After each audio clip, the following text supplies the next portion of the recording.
예, 우리는 매일같이 거울을 보면서 살아갑니다. 어떤 사람은 뭐 거울을 하루에도 수십 번씩, 수백 번씩 보는 사람도 있는가 하면은, 또 어떤 사람은 하루에 아침에 출근할 때 한 번 정도만 보는 사람도 있을 것입니다. 저 같은 경우에는 뭐 세수할 때 한 번 보고, 그리고 출근하기 전에 한번 보고, 그리고 차를 타거나 차에서 내릴 때 차의 룸밀러를 통해서 머리를 한번 정리하기도 합니다. 뭐 정리할 머리도 없지만은 그냥 정리합니다. 예, 그런데 거울에는 한 가지 신기한 특징이 있습니다. 그게 무엇입니까? 바로 모든 것이 좌우가 뒤바뀌어서 보인다라는 것이겠죠. 제가 오른손을 들면은 거울 속에 나는 왼손을 든 것처럼 보이는 것이죠. 진짜 왼손을 들고 있는 것이 아니라 오른손을 들고 있지만은 왼손을 든 것처럼 보인다라는 것입니다. 그러니까 보이는 모습만 보면 전혀 다른 행동으로 이해하게 된다는 것이죠. 거울은 언제나 우리가 보고 싶은 것 혹은 보기 쉬운 것만을 우리에게 보여줍니다. 그러나 그것은 진실 자체는 아닙니다. 우리 관계도 그렇습니다.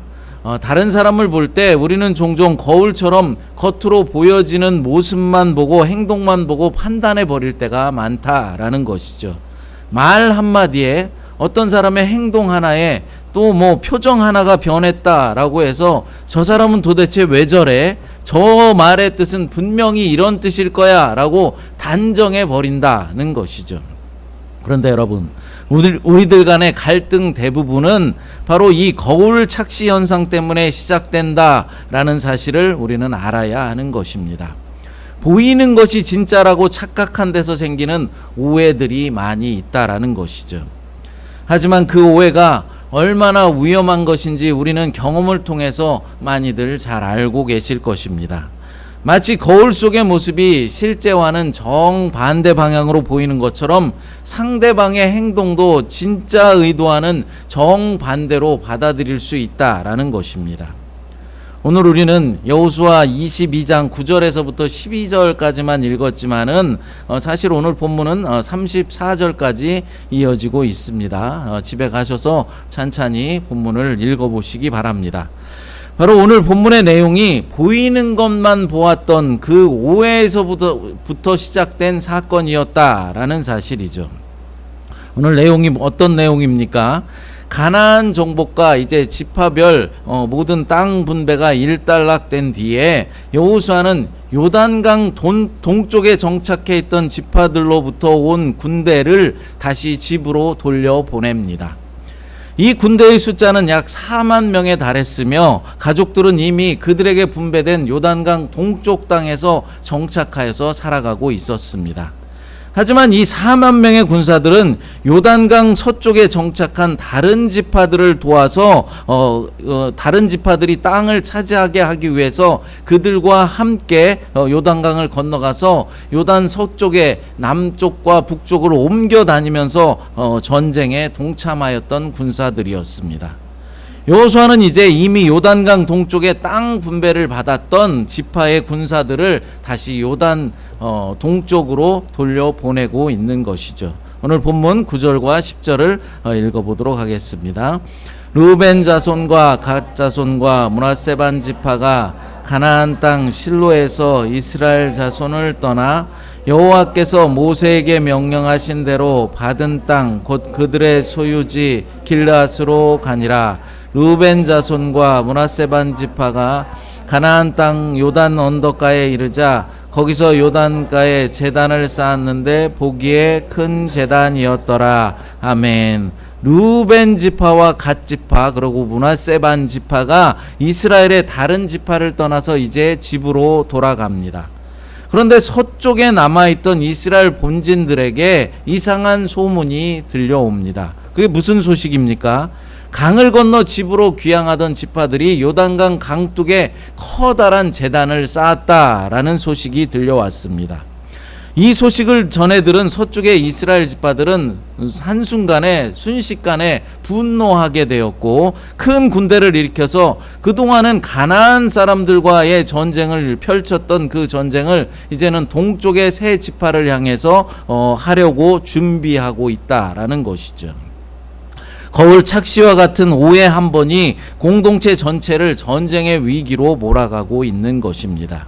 하지만 동시에 오늘의 본문은 하나님께서 그 오해들을 통하여서 공동체를 더 강하고 깊게 만드신 이야기이기도 합니다.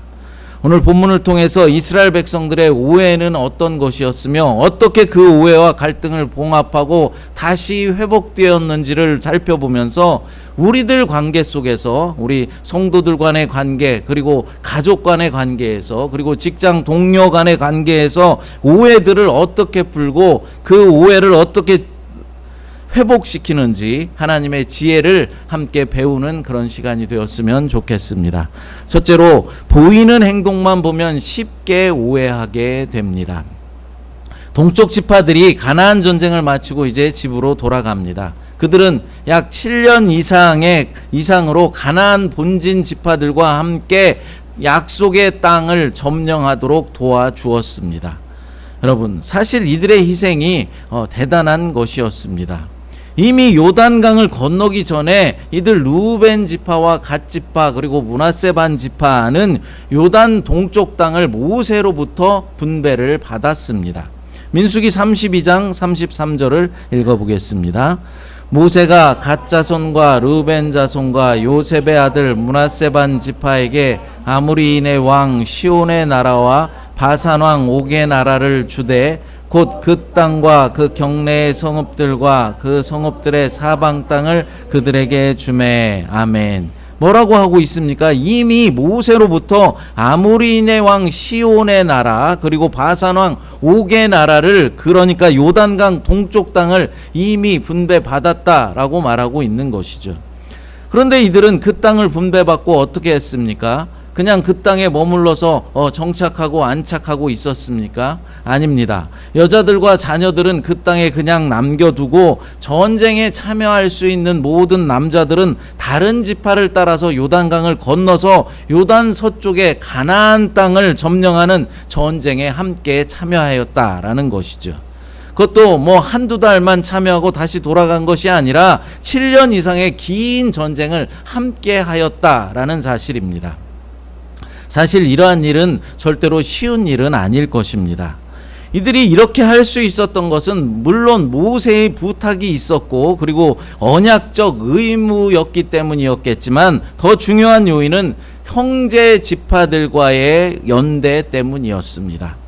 그들은 이미 땅을 얻었지만 다른 지파들은 아직 땅을 받지 못했고 얻지 못했기 때문에 형제들을 돕기 위해서 전쟁에 함께 참여하기로 약속하였다라는 것이죠. 어쨌거나 이들은 순종하였고 또 충성하였으며 그들의 사명을 다하였습니다. 그리고 이제 비로소 자기의 땅으로 돌아가게 된 것이죠. 그런데 이들이 요단강가에 돌아가면서 요단강가에 큰 제단을 쌓았다라는 것입니다. 큰 제단이라는 것은 아주 멀리서도 다 보일 수 있는 눈에 확 띄는 그런 규모였다라는 것이죠. 이 소식을 들은 본진 지파들은 즉시 이렇게 반응합니다. 본문 11절 12절을 읽어보겠습니다.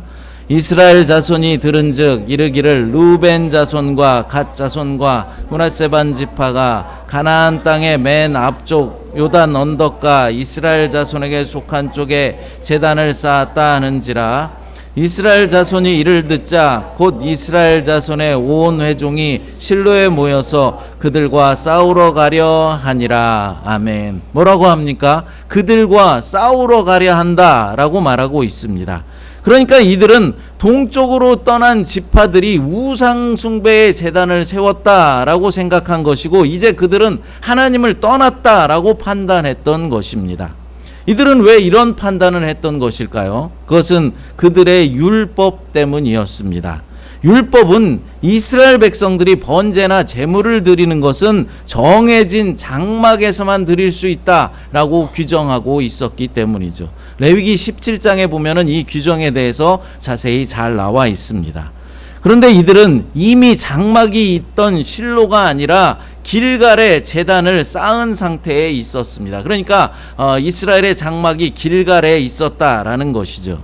그러므로 여호와의 예물을 드려지는 그 장소를 또 하나 세움으로써 종교적인 정체성의 혼란을 가져오고, 또 이로 인해 종교마저도 나누겠다라는 그런 그런 의지의 표명으로 이제 판단하게 되었다라는 것이죠. 이것은 단순한 오해를 넘어서 이스라엘 지파들 간에 칼을 휘두르려는 최악의 그런 위기 상황까지 간 것입니다.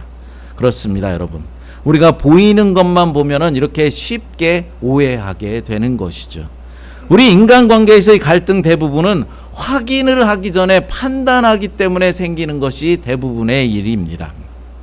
성도들 간의 갈등도 마찬가지라는 것이죠. 제대로 확인도 해보지도 않고 지레짐작으로 판단하기 때문에 생기는 그런 갈등들이 대부분이다라는 것입니다. 저 사람은 의도 자체가 나쁜 사람이야, 혹시 나를 배척하고 있는 것은 아닌가, 직접 확인해 보지도 않고 겉으로 보여지는 모습만 보게 되면은, 판단하게 되면 생기는 그런 오해들이다라는 것입니다.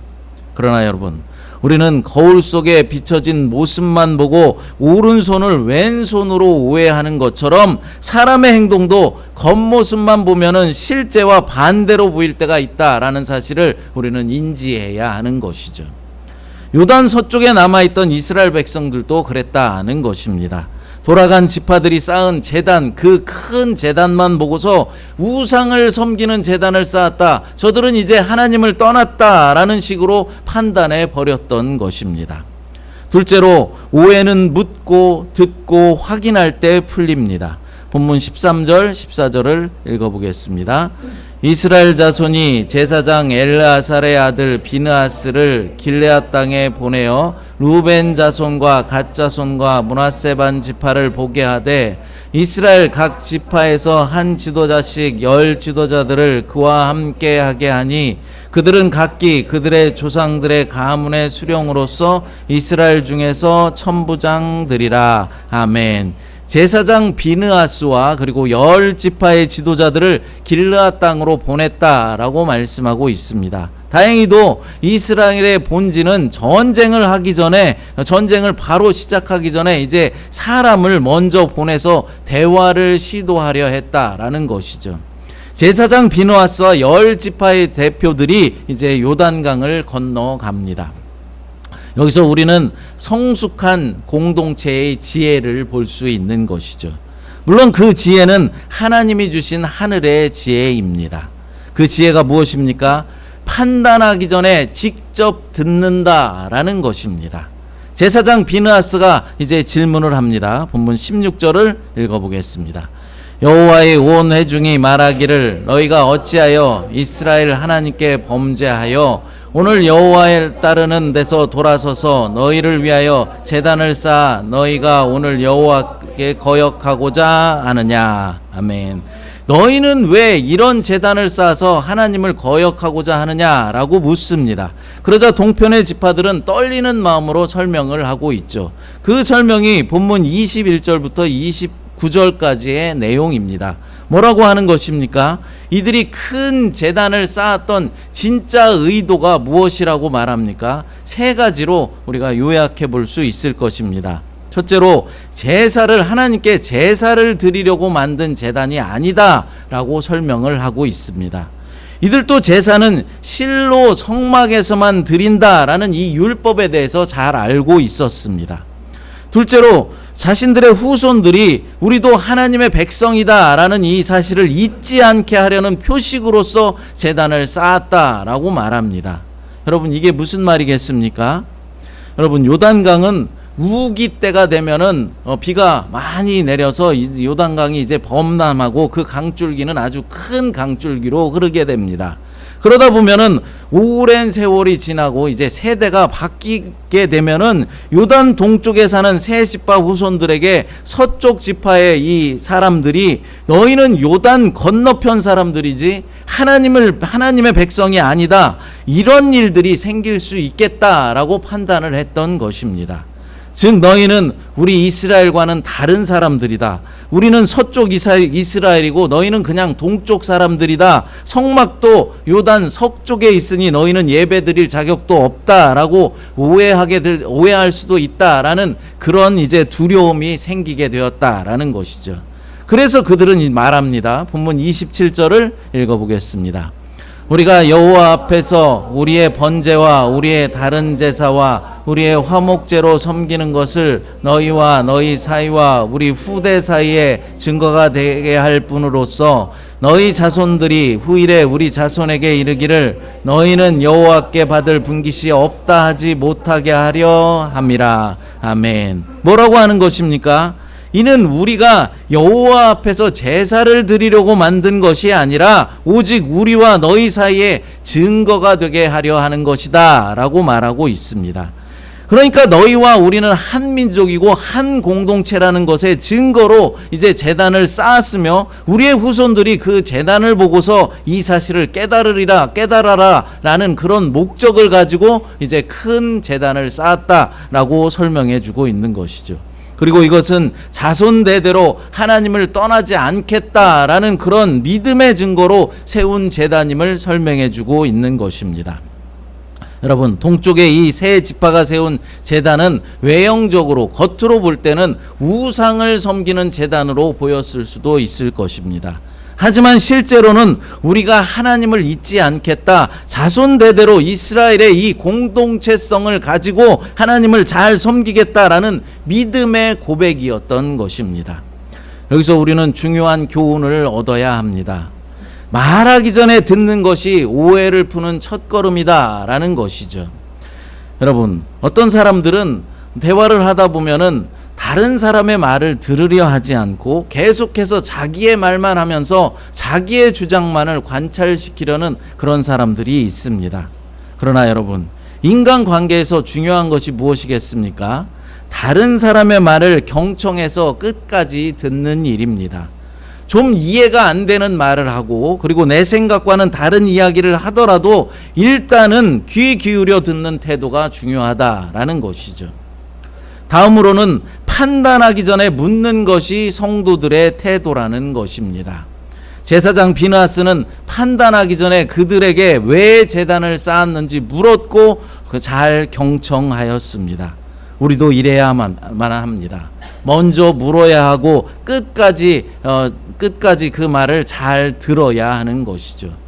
만약 이렇게 묻고 경청하는 일을 하지 않는다면 우리는 사람을 쉽게 잘못 판단하고 쉽게 잘못 이해하게 될 확률이 높다라는 것입니다. 그러므로 우리는 어떤 오해가 생겼을 때 먼저 왜 이런 일이 있었느냐, 왜 이렇게 말을 했느냐, 왜 이렇게 행동을 했느냐라고 묻고 그 사람이 변론할 수 있는 충분한 시간을 줘야 하는 것입니다. 여러분, 오해는 설명하기 전까지는 절대로 풀리지 않는 것입니다. 그러므로 대화를 나누며 다른 사람의 의견을 묻고 다른 사람의 그 의견을 듣는 것은 공동체를 살리는 능력이 되는 것이죠. 셋째로, 진실이 드러날 때 공동체는 더욱더 단단해집니다. 본문 31절을 읽어보겠습니다. 제사장 엘르아살의 아들 비느하스가 르우벤 자손과 갓 자손과 므낫세 자손에게 이르되 우리가 오늘 여호와께서 우리 중에 계신 줄을 아노니 이는 너희가 이 죄를 여호와께 범하지 아니하였음이니라. 너희가 이제 이스라엘 자손을 여호와의 손에서 건져내었느니라 하고. 아멘. 오늘 여호와께서 우리 중에 계신 줄을 아노라 라고 고백하고 있습니다. 이제 모든 오해가 다 풀린 것입니다. 오늘 여호와께서 우리 중에 계신 줄을 아노라 라는 이 말은 매우 중요한 말입니다. 오해가 풀리는 순간 공동체 안에 하나님의 임재가 다시 느껴진다라는 고백입니다. 전쟁의 위기였던 공동체는 오해가 풀리자 오히려 더 큰 연합과 더 큰 이해를 이루게 되었습니다. 본문 34절을 읽어보겠습니다. 르우벤 자손과 갓 자손이 그 제단을 에시라 불렀으니 우리 사이에 이 제단은 여호와께서 하나님이 되시는 증거라 함이었더라. 아멘. 르우벤 자손과 갓 자손이 그 제단을 에시라고 불렀다라고 말합니다. 엣은 증거라는 뜻입니다. 그러니까 이 사건이 분열의 흔적이 아니라 연합의 증거로 남게 되었다라는 것입니다. 그렇습니다, 여러분. 우리 교회 공동체도 서로 간에 오해가 생길 때가 있습니다. 갈등을 빚을 때도 있습니다. 의견이 다르면 서로 갈등이 생겨날 수 있을 것이죠. 목사에 대한 오해가 있을 수도 있고 어떤 성도에 대한 선입견을 갖고 있을 때도 있습니다. 그러나 진실한 대화를 통해서 묻고 들어서 모든 오해가 풀리게 된다면 그때 우리 새마음 공동체는 더욱더 단단하게 든든하게 세워져 나갈 것입니다. 여러분, 저는 누가 뭐라고 해도 진리 대신 예수 그리스도를 섬기며 이 진리의 말씀을 붙잡고 좌로나 우로나 치우치지 않고 끝까지 이 길을 걸어갈 것입니다.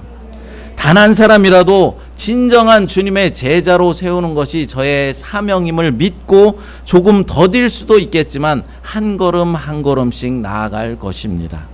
물론 그러다 보면 오해하시는 분들도 생길 수도 있고 지금까지도 뭐 그런 분들이 있었고 앞으로도 또 그럴 수도 있고 또 답답해 하시는 분들도 나올 것입니다. 그러나 진실은 분명히 갈등을 줄이고 사랑을 깊게 한다라는 이 평범한 진리를 붙잡고 나갈 때 우리 하나님께서는 분명히 오해조차도 그것을 사용하셔서 공동체의 성장 과정으로 사용하여 주실 것입니다. 사랑하는 여러분, 우리는 종종 거울 속 반전된 모습을 보면서 실제라고 착각하며 살아갈 때가 있습니다. 그러나 오늘 말씀은 분명히 말하고 있습니다. 보는 것만, 보이는 것만 보면은 오해할 수 있다. 묻고 듣고 확인할 때 진짜가 보인다라고 말합니다. 야고보서 1장 19절에도 이렇게 말씀하고 있습니다. 같이 읽어보겠습니다. 내 사랑하는 형제들아, 너희가 알지니 사람마다 듣기는 속히하고 말하기는 더디하며 성내기도 더디하라. 아멘. 듣기는 속히하고 말하기는 더디하라. 그리고 성내는 것, 화내는 것은 더 더디하라 라고 말씀합니다. 그렇습니다. 오늘 본문에서도 세 지파가 만든 제단을 오해하며 전쟁 직전까지 갔지만은 상대의 말을 직접 듣고 그 마음을 확인하고 그 동기에 귀 기울여서 이해하면서 큰 위기는 눈 녹듯이 녹을 수 있었습니다. 그리고 그 자리에는 우리는 서로를 향해 있는 하나님의 백성입니다 라는 고백만 남게 되었습니다. 우리가 서로를 향해 이런 태도를 가지게 될 때 우리 공동체는 절대로 무너지지 않을 것입니다. 우리 가정도 깨어지지 않습니다. 공동체는 더욱더 단단해져 갈 것입니다. 그리고 하나님께서 주시는 평강이 그 가운데 넘쳐나게 되는 것입니다. 옛날 어느 마을에 두 농부가 살고 있었습니다. 서로 오랫동안 마음이 잘 맞아서 함께 도우며 아주 행복하게 살아가고 있었습니다. 그런데 어느 날 작은 말 한마디 때문에 오해가 생겨나게 되었습니다. 그리고 그 말은 점점 커져서 둘 사이에 큰 장벽이 생겨났습니다. 결국 두 사람은 오랫동안 사용하던 밭고랑 사이를 깊이 파서 도랑을 이제 만들어서 서로 왕래하지 않고 지내게 되었습니다. 어느 날 한쪽 농부집에 이제 목수 한 사람이 찾아왔습니다. 어떤 일을 도와드릴까요?